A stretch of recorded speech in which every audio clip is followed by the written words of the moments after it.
Le quatrième point, dormir. Et ça, c'est très important.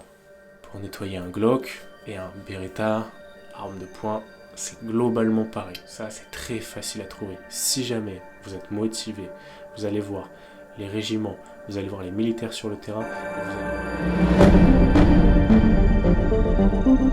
Avant de commencer la vidéo, dans la description de la vidéo, vous avez votre e-book qui est offert, qui vous attend. Et derrière, vous aurez aussi la possibilité de rejoindre le groupe Facebook privé. On a passé les 150 membres.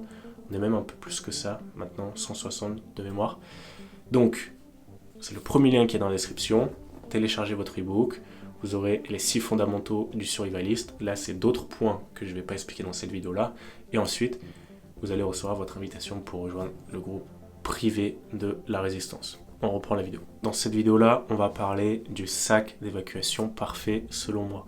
J'ai fait plusieurs rappels dans chaque vidéo sur ce qu'est un bon sac d'évacuation. Il y a 4 points qui sont importants.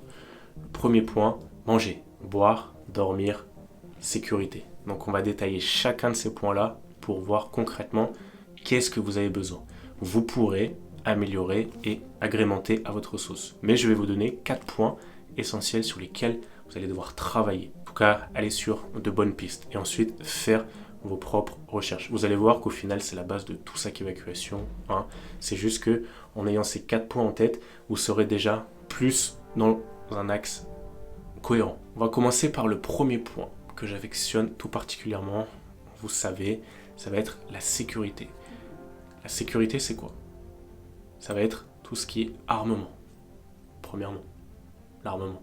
L'armement, ça peut être ça peut être une matraque télescopique, ça peut être un spray au poivre, ça peut être un taser, ça peut être des flashballs, ça peut être fusil de chasse, 22 longs rifles, 9 mm, 222, bon, on va appeler ça 5,56. J'ai plus l'habitude de parler en calibre comme ça, même si c'est pas totalement pareil, attention. C'est pas totalement pareil. Et ensuite, voilà, 7,62. Ça, c'est la sécurité.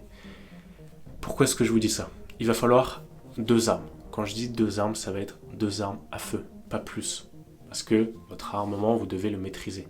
Si vous avez un Glock, un Beretta, un PAMAS, ce qui est pareil, bon, un PAMAC plutôt, on va dire, vous avez un 5.7, ça va être compliqué parce que chaque armement, il va falloir avoir de quoi le nettoyer. Pour nettoyer un Glock et un Beretta, arme de poing, c'est globalement pareil. Par contre, pour démonter l'arme, c'est plus compliqué. Il faut maîtriser le démontage du Glock, qui n'est pas très compliqué. Celui du PAMAS, celui du PAMAC, celui du 5.7, j'en passe. À force, vous allez le maîtriser. À force, vous saurez comment démonter chaque arme. Après, il y a aussi la prise en main, la portée.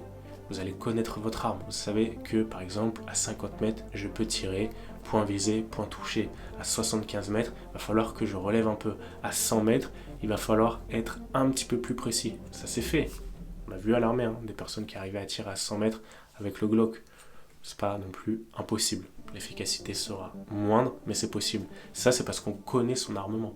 On a tiré avec, on a pratiqué. Pareil, après, il va falloir trouver les calibres.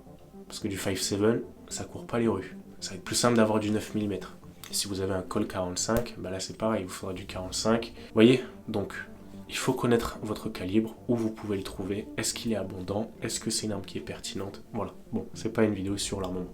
Vous allez avoir ensuite besoin de votre kit piégeage. Alors, j'ai fait une vidéo à ce sujet-là qui est dans la description, allez la voir. Je parle du piégeage humain, protection du domicile, voilà. Ça, c'est capital. De savoir protéger l'environnement dans lequel vous êtes, c'est la base. Et ça, je le vois, la plupart des survivalistes ne maîtrisent pas ce sujet-là. Et pourtant, Dieu sait qu'il est important. On va voir le deuxième point. Deuxième point, boire. C'est un besoin physiologique.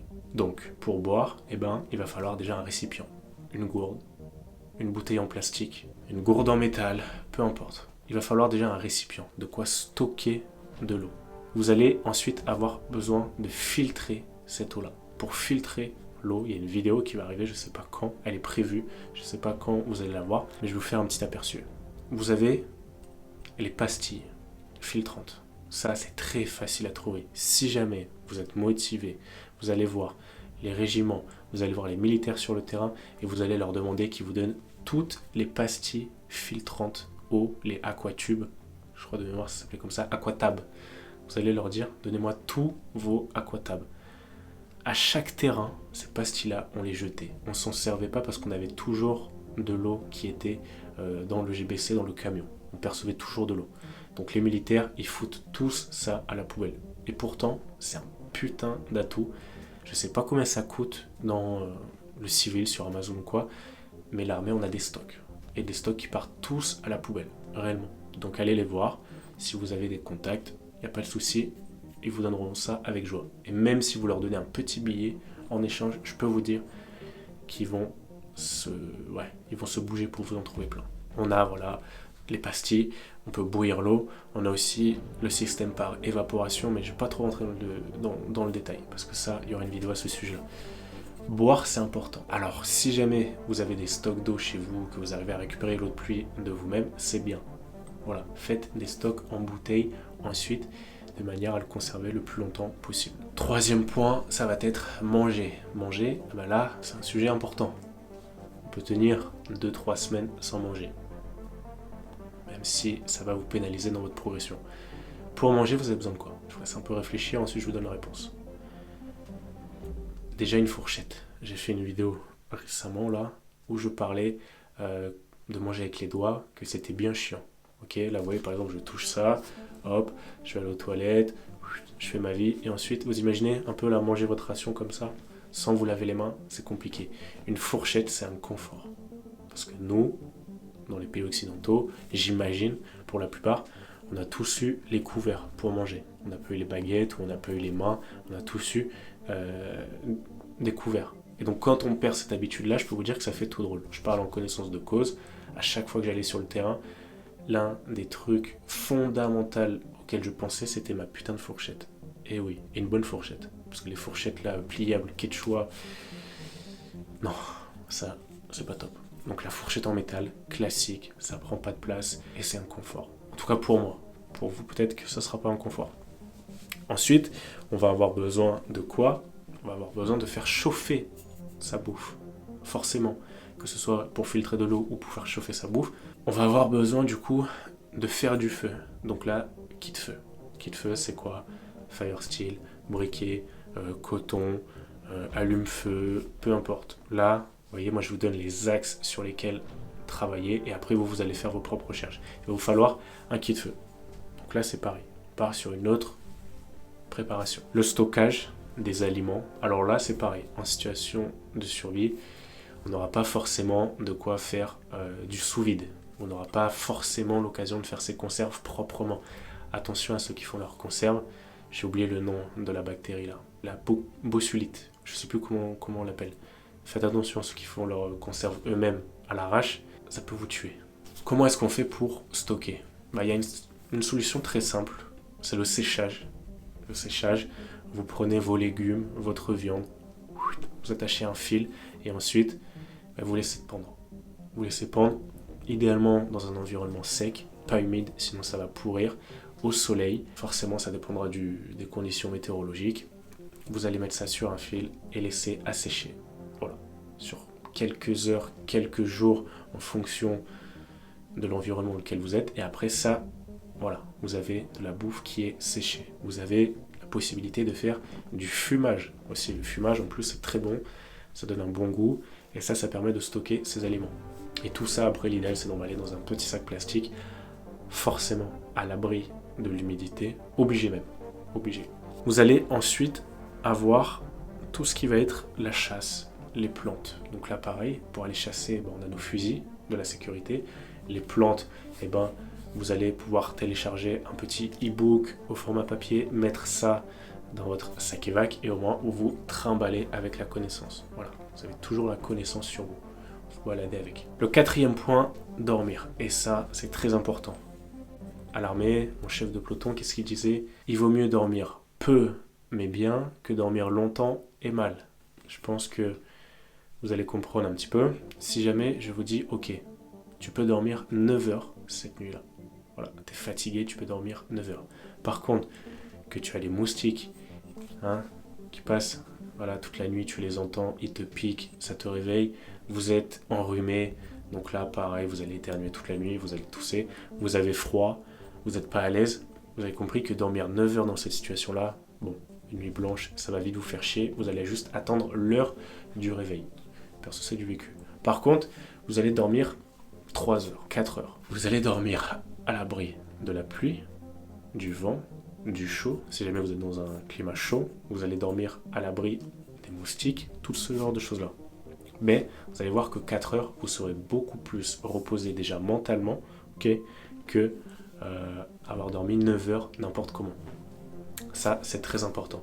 Donc, comment est-ce qu'on fait pour bien dormir? Eh ben, on s'isole du sol. Alors, est-ce qu'on prend un carré mat, le tapis de sol? Ça dépend. Moi, je suis pas fan. Après, il y a des personnes qui en auront besoin. Un sursac, un duvet, tout simplement. Sursac, duvet. Dans le duvet, vous allez idéalement dormir sans vos vêtements. C'est le mieux. Parce que si vous dormez avec vos vêtements, que le matin vous vous réveillez, autant vous dire, vous allez crever de froid. Ça va être compliqué pour vous. Et ça, il y aura une vidéo à ce sujet-là, pareil. Donc, dormez le plus déshabillé possible. Alors après, c'est pareil, s'il faut évacuer, là, il va falloir être rapide pour pouvoir tout remettre. Il y a ça, il y a la tente pour s'isoler du sol, ce qui est pratique aussi, mais qui, pour certains, ne va pas être confortable. Ça va être un hamac filé.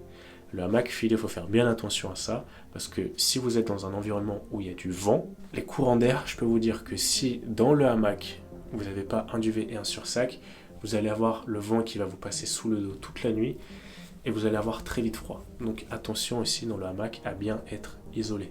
Mais c'est plus pratique par rapport aux bestioles, par rapport à tout ça. Ensuite, pour bien dormir, on a besoin de quoi? On a besoin de vêtements de rechange. Et ça, j'insiste, parce qu'il y en a plein qui n'ont jamais de vêtements de rechange dans leur sac évac. Donc, ça peut être quoi? Obligé, même, je vais vous dire, d'acheter ça dès maintenant.